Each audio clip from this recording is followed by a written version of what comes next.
Mga kababayan, dumako po tayo sa ulat panahon.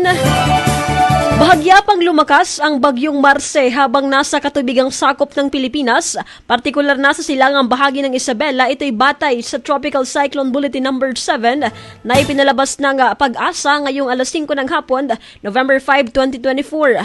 Kaugnay nito, huling namataan ang bagyo sa layong 480 kilometers silangang bahagi ng Itziague, Isabela. Taglay nito ang lakas ng hangin aabot sa 130 km per hour at pagbugsong aabot naman sa 160 km per hour habang kumikilos pahilagang kanluran sa bilis na 25 km per hour. Sa ngayon, nakataas pa rin sa Tropical Cyclone Wind Signal No. 1 ang ilang bahagi ng Luzon kabilang na ang Batanes, Cagayan, Babuyan Islands, Ilocos Norte, Ilocos Sur, Apayao, Abra, Kalinga, Mountain Province, Ifugao, hilagang bahagi ng Benguet, Isabela, Nueva Vizcaya, Quirino at hilagang bahagi ng Aurora. Samantala, ayon sa Track and Intensity Outlook ng Pag-asa, magpapatuloy ang pagkilos nito pakanluran, hilagang kanluran hanggang bukas, November 6.